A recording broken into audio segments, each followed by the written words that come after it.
بولیے گا تو آگے بڑھیے گا، نہیں بولیے گا تو پیچھے ڈھکیل دیے جائے گا۔ اس لیے حضرات بولنے کی کوشش کریں، بولنے کی کوشش کریں۔ حضرات بس یہ شعر سنیں، مولانا شفیع اللہ صاحب کہنے کی کوشش کر رہے تھے، آتا ہے جب بھی نام محمد زبان پر، رحمت برسنے لگتی ہے میرے مکان پر، اور یہ سوچ کر بنا ہوں ثنا خان مصطفیٰ۔ بولیں بولیں، یہ سوچ کر بنا ہوں ثنا خان مصطفیٰ کہ اس کا اثر پڑے گا میرے خاندان پر، سبحان اللہ، میرے خاندان پر۔ زوردار نعرہ لگائیں مفتی صاحب قبلہ کی بارگاہ میں جانے کے لیے۔ نعرہ تکبیر، اللہ اکبر، نعرہ رسالت، یا رسول اللہ، اعلیٰ حضرت حضرت علامہ مفتی اشتیاق القادری صاحب قبلہ، زندہ باد، نعرہ تکبیر، نعرہ رسالت، یا رسول اللہ۔ معزز سامعین، پردہ نشین خواتین اسلام، السلام علیکم ورحمۃ اللہ وبرکاتہ۔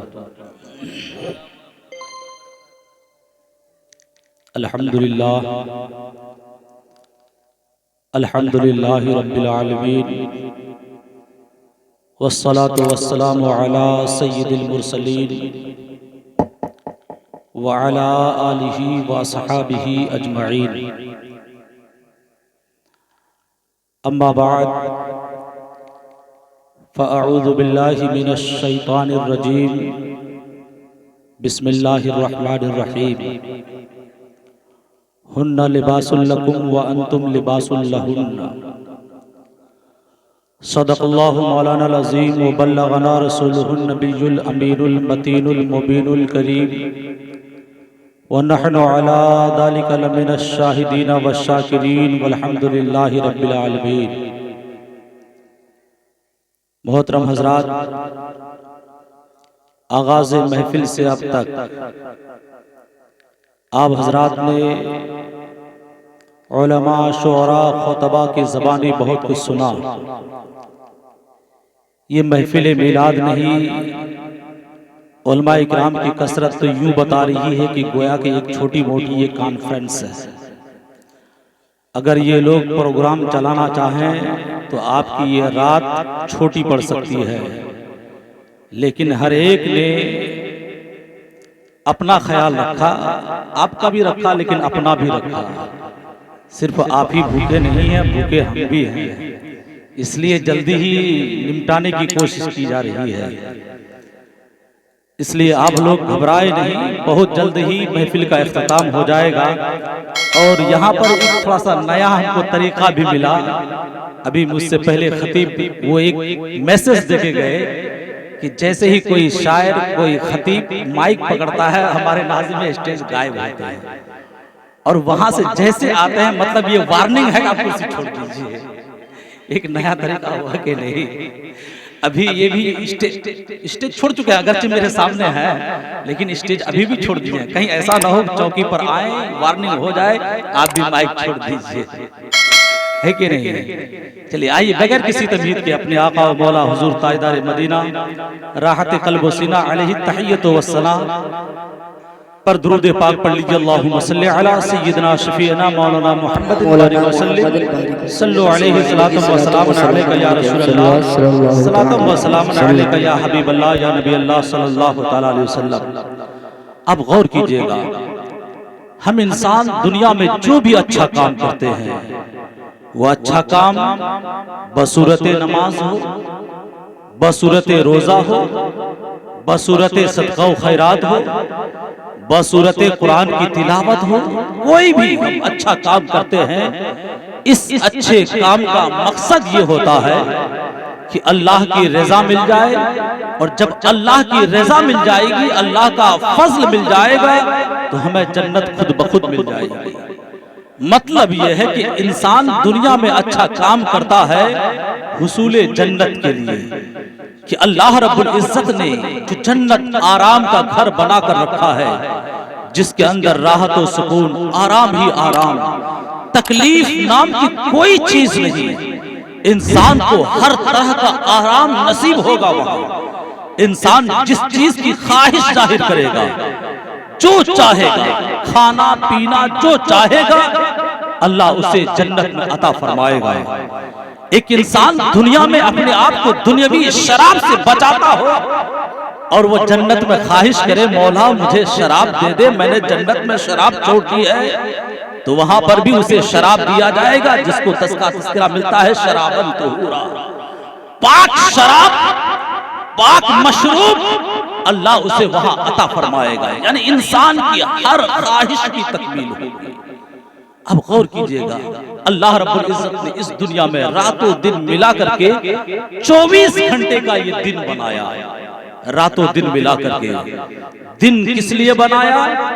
اے انسان ہم نے دن کو اس لیے بنایا کہ اس میں تم چل پھر کر کے کسب معاش کرو، روپے پیسے کماؤ، مال دولت اکٹھا کرو۔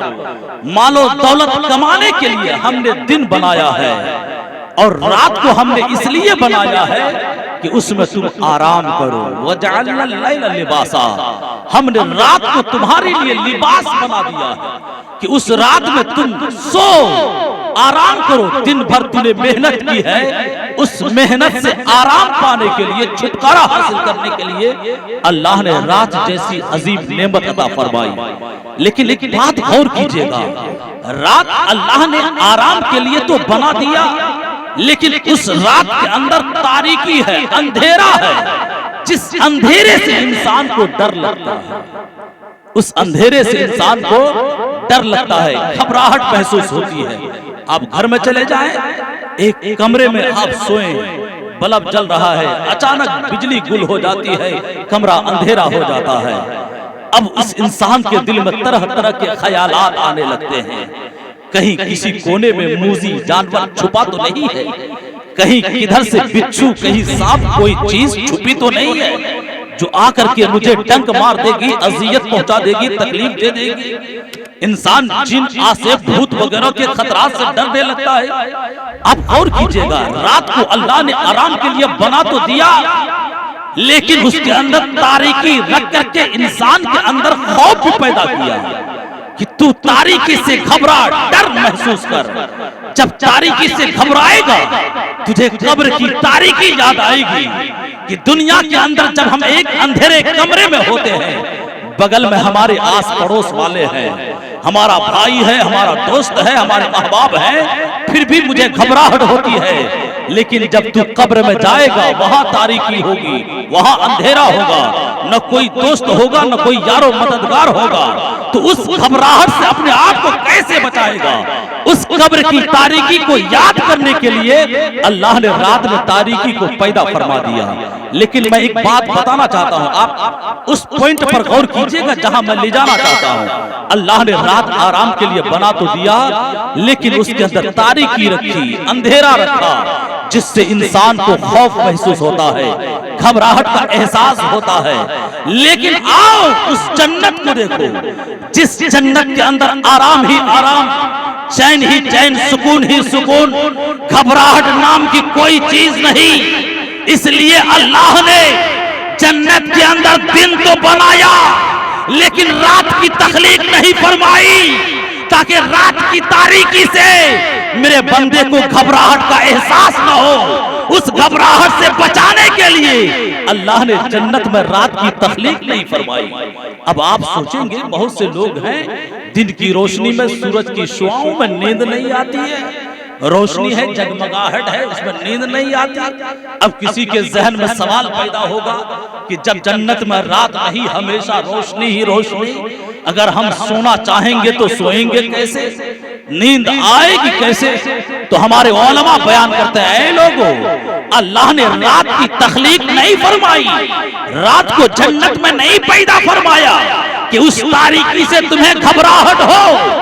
لیکن جب بھی اللہ کا کوئی بندہ اس جنت کے اندر آرام فرمانا چاہے گا، سونا چاہے گا، اللہ ایک حجاب تان دے گا، ایک پردہ تان دے گا، جس پردے سے آڑ ہو جائے گی اور روشنی تھوڑی کمزور پڑ جائے گی اور وہ انسان آرام سے سو لے گا۔